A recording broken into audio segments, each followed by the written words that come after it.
ஆத்மா மரணத்திற்கு பின்னால் வாழும் மனிதனின் சூட்சும சக்தி. மரணம் இது பூலோகத்தில் மனிதர்கள் வாழ்வதற்காக வாங்கி வந்த கடன். இது திருப்பி தந்தே ஆக வேண்டும்.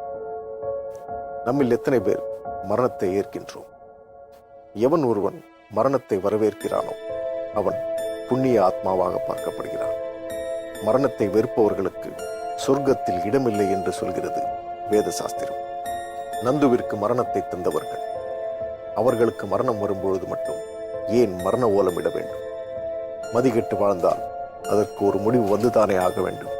கோடங்கி சித்தரின் மந்திர வளையமும் மந்திர சக்தியும் தலைவிதியை தள்ளி வைக்குமா? ஆத்மாவில் பார்க்கலாம், வாருங்கள்.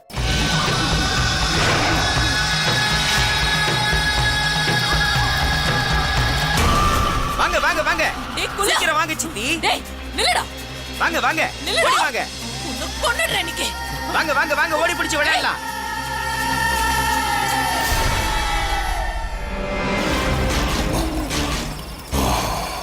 நடக்க போகுது, ஒரு பெரிய அசம்பாவிதம் நடக்க போகுது.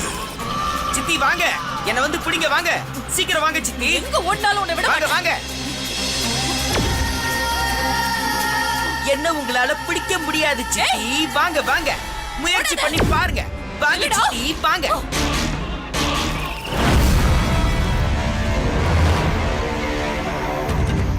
யாருன்னு பாரு. ஹலோ, கிளம்பிட்டீங்களா? ஆமா, ஆ, போயிட்டே இருக்கோம். என்னாச்சு? காரை எங்கேயும் நிறுத்தாதீங்க. எவ்வளவு சீக்கிரம் போக முடியுமோ அவ்வளவு சீக்கிரம் போங்க. போன உடனே அந்த கயிறை கட்டுங்க. என்னாச்சு? அவங்க உயிருக்கு ஆபத்து. சீக்கிரம் போங்க. நந்து நில்லு. இன்னைக்கு நான் வாங்க அடிச்சே சித்தி வாங்க, சீக்கிரம் வாங்க, என்ன கொல்லுங்க. வாங்க. வரேன்டா. வர. நில்லுடா. ஏய், என்ன சித்தி பயமா இருக்கா?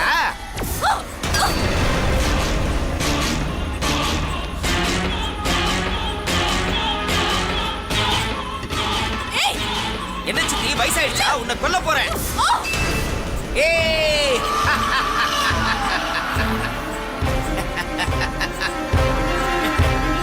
ஏய், நீ அங்க இருக்கியா? வா, வா. எங்க கதை போனாலும் உன்னை விட முடிஞ்சது. மாட்டேன்டா.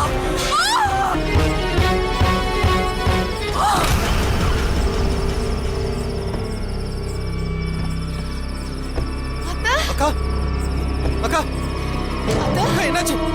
அக்கா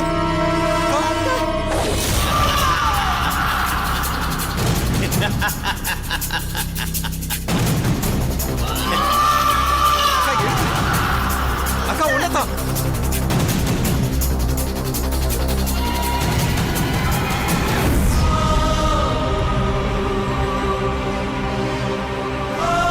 இந்த சொத்து பூரா நீங்களே வச்சுக்கங்க சித்தி. என்னை இப்படியே விட்டுருங்க, நான் போயிடுறேன். என்ன உயிரோட விட்டுருங்க, நான் எங்கேயாவது போயிடுறேன் சித்தி. என்ன விட்டுருங்க. அப்படியா? சரி, போய் தொலை.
சார், என்ன நடந்துச்சு?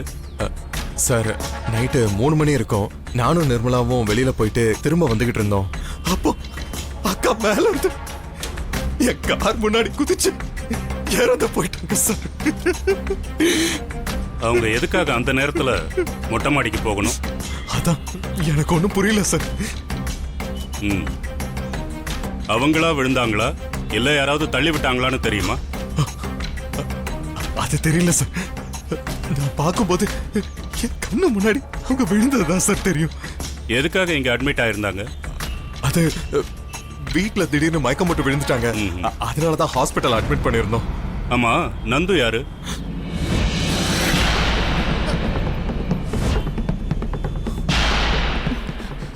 என்ன பதிலையே காணோம்? அவரு என் ஹஸ்பண்ட். அவர் இறந்துட்டாரா? ஆமா. உயரம் குறைவா 3 அடி தான் இருப்பாரா?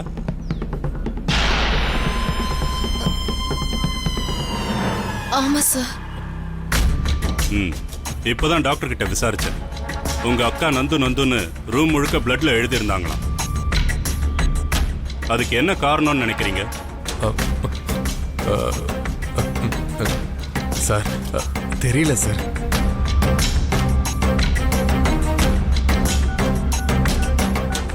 ம். இவனை உங்களுக்கு தெரியுமா?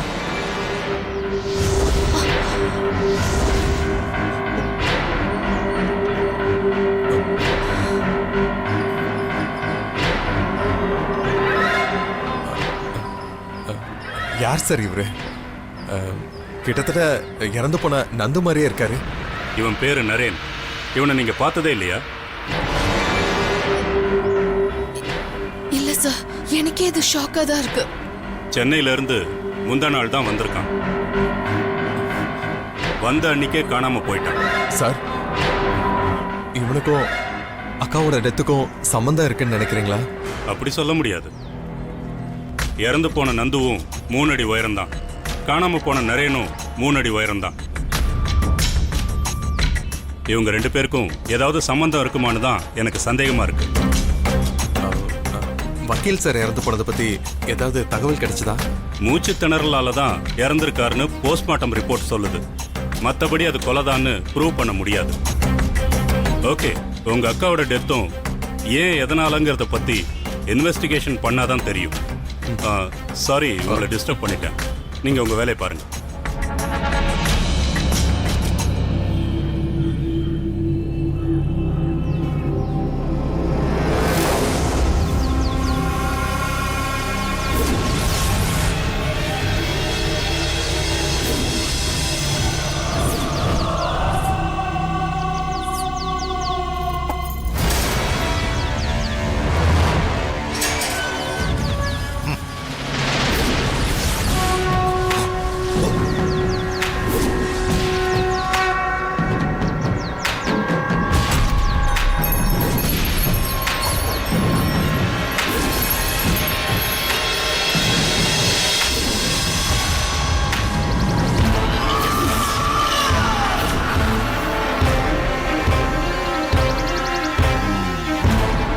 அஷ்டமாதி உருமாறி கூடுக்குள் இருக்கும் உயிர்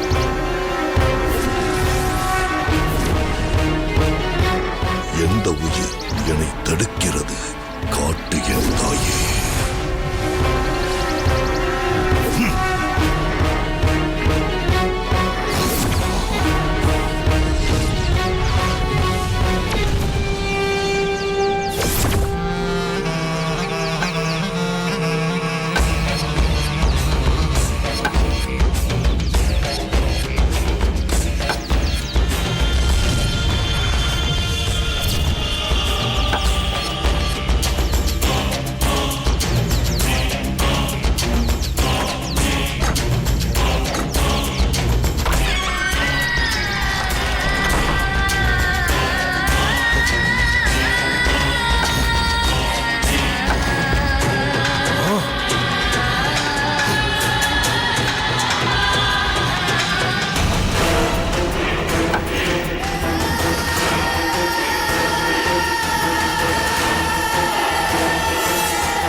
நேத்து நைட்டு டியூட்டில இருந்தது நீங்க தானே? ஆமா சார். என்ன நடந்துச்சு?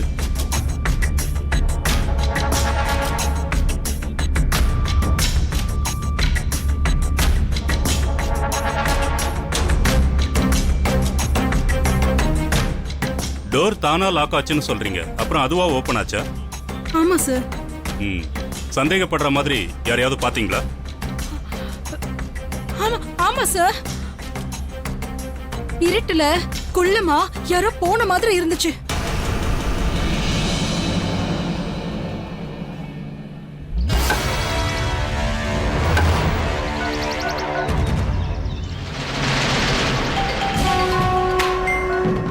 சொல்லுங்க சாமி. அக்காவோட காரியம் முடிஞ்சதா? முடிஞ்சது சாமி. நான் இப்போ உங்க வீட்ல இருந்தா பேசுறேன். ஒரு கெட்டது நடந்து போச்சு. என்னாச்சு? நிலவரையில மந்திர கட்டு உடைஞ்சிருக்கு. வக்கீலையும் உன் அக்காவையும் பழி வாங்கினது நந்துவோட ஆவிதான். இப்போ உன்னையும் நிர்மலாவையும் பழி வாங்க காத்திருக்கு. இன்னைக்கு ராத்திரியே சாலகால பூஜை நடத்தணும். ம். தயாரா இருங்க. சரிங்க சாமி.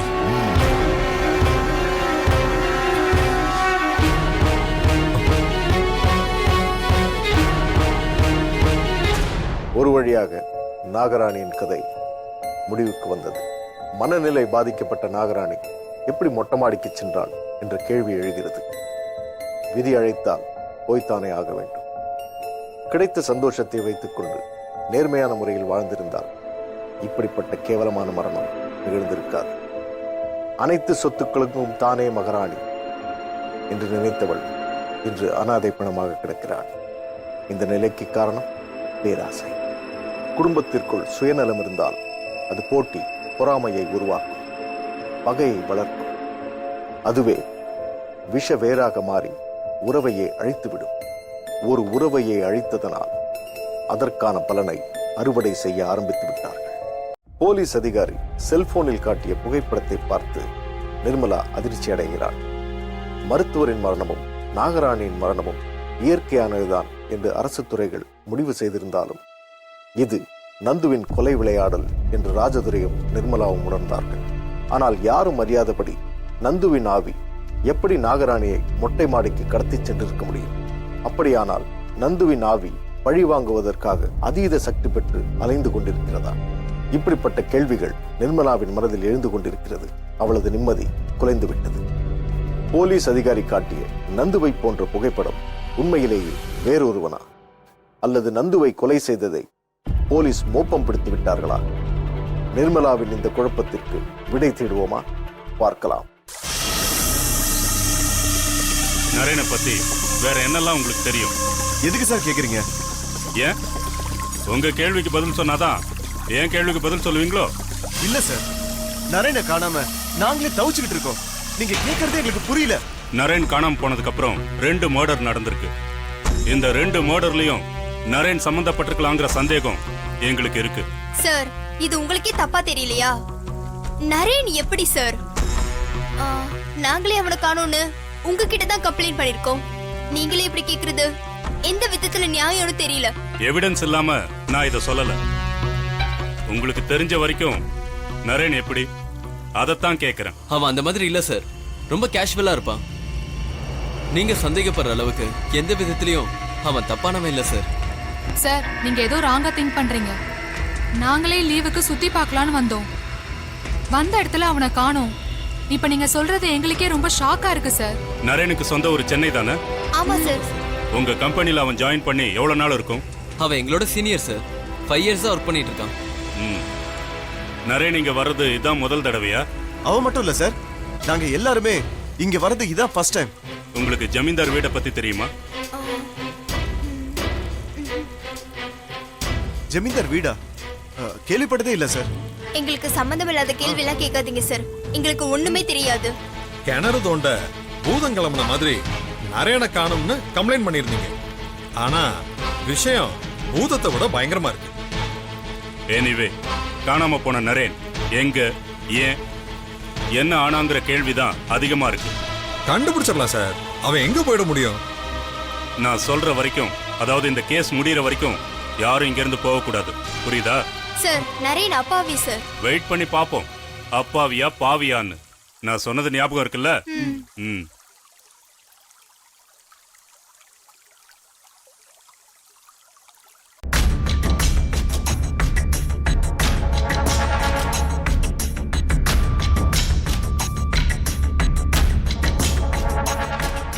இது அந்த அம்மா டெத்துக்கு முன்னாடி ரெக்கார்ட் ஆன ஃபுட்டேஜ் தான். ஆமாங்க சார், அதே ஃபுட்டேஜ் தான்.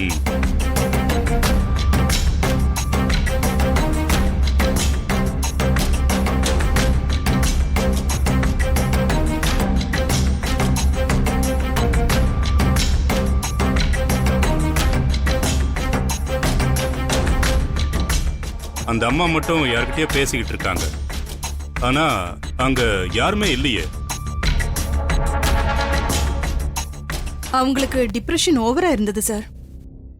அவங்கள கண்ட்ரோல் பண்றதே ரொம்ப கஷ்டமா இருந்துச்சு. ஒருவேளை அவங்களாவே மொட்டை மாடிக்கு போய் அங்கிருந்து குதிச்சிருக்கலாம்ல.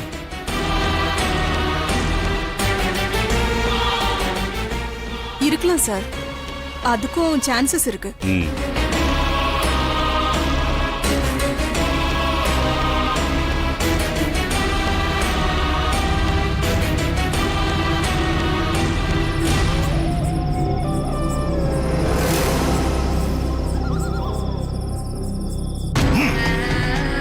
நிஷ்டம் நிதஷ்டம் நித்யனை சூரியகாயே சைத்திகமாயே.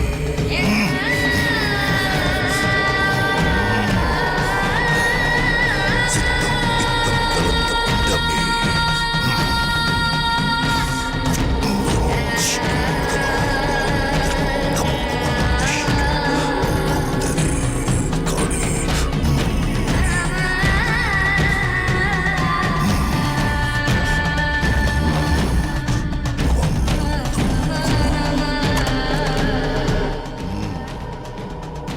நந்துவோட ஆவி இன்னொரு கூட்டுக்குள்ள போயிருக்கு. தனிச்சு ஒரு துரும்ப கூட அசைக்க முடியாது. நந்து மாதிரியே இன்னொரு உடல் அதுக்கு தேவை. அதுதான் நடந்திருக்கு.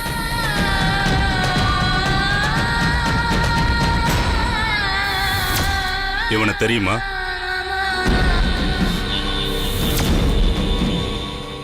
உண்மைதான் சாமி. நந்து மாதிரியே உருவமும் உயரமும் கொண்ட இன்னொருத்தனோட போட்டோவை பார்த்தோம். என்னால அதை நம்பவே முடியல. அச்சசல் அது நந்துவே தான். அவன் யாருன்னு தெரியுமா? அவன் சென்னையில இருந்து வந்திருக்கான்னு இன்ஸ்பெக்டர் சொன்னாரு. வந்த அன்னைக்கே அவன் காணாம போனதா கம்ப்ளைண்ட் கொடுத்திருக்காங்க. அவன் பேர் என்ன? யார் சார் இவரு? கிட்டத்தட்ட இறந்து போன நந்து மாதிரியே இருக்காரு. இவன் பேரு நரேன். இவனை நீங்க பார்த்ததே இல்லையா? நரேன். கோடங்கி சித்தரின் சந்தேகம் நிலவரையின் நிலையை பார்த்து நந்துவின் ஆவிதான் இந்த மரண விளையாட்டை ஆரம்பித்திருக்கிறது என்று உறுதி செய்தது. இன்று இவர்களுக்கு வந்த கதி நாளை தனக்கும் வரலாம் என்று கோடங்கி சித்தர் பயப்படவில்லை. ஏனென்றால் அவரது மந்திர சக்தி மீது அவருக்கு ஆழமான நம்பிக்கை. சுற்றுலா வந்த நரேனின் நண்பர்களுக்கு போலீஸ் அதிகாரி ஆதாரத்துடன் சொன்ன தகவல் கேட்டு அதிர்ச்சியில் இருந்து அவர்கள் மீளவில்லை. நரேன் கொலைகாரனா? அவன் மாயமானது கொலை செய்வதற்காகத்தானா? கொலை செய்தது நரேன் தான். ஆனால் அவனுக்குள் இருப்பது அவனைப் போல் இருக்கும் நந்துவின் ஆவி என்று இவர்களுக்கு தெரிய நியாயமில்லை. மனிதர்களுக்குள் ஆள்மாறாட்டம் இயல்பு. ஆனால் ஆவிகளும் பேய்களும் ஆள்மாறாட்டம் செய்யுமா? இப்படிப்பட்ட சந்தேகம் ராஜதுரைக்கும் நிர்மலாவிற்கும் வந்தது.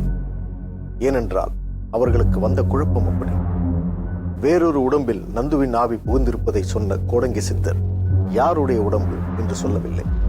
ஏன் அவருடைய மந்திர சக்திக்கு அது புலப்படவில்லையா? பேய்கள் எல்லா மந்திர சக்திக்கும் கட்டுப்படுவதில்லை. ஆனால் கோடங்கி சித்தரின் மந்திர சக்திக்கு எல்லா பேய்களும் கட்டுப்படுமாம்.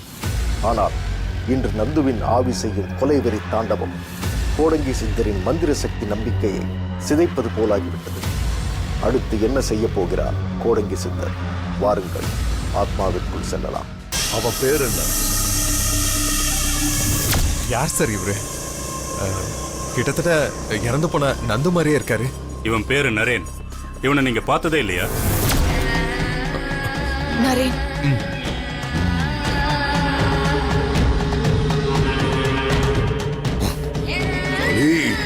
அடிமுடி பாதம் அடங்கா பூதம் சூனிய சக்கரம் சுழன்றே சுத்தும் கருப்பு முனியே கா அத்திடு காளி நீலி சூலி சுத்திடு நீலி.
முதல்ல என்ன அவுத்து விட.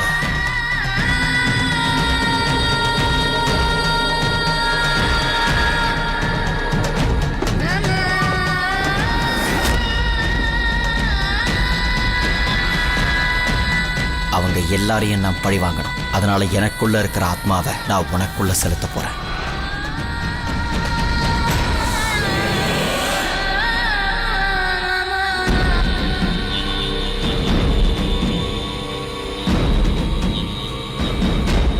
நந்துவோட ஆவி நரேன் உடம்புல தான் இருக்கு.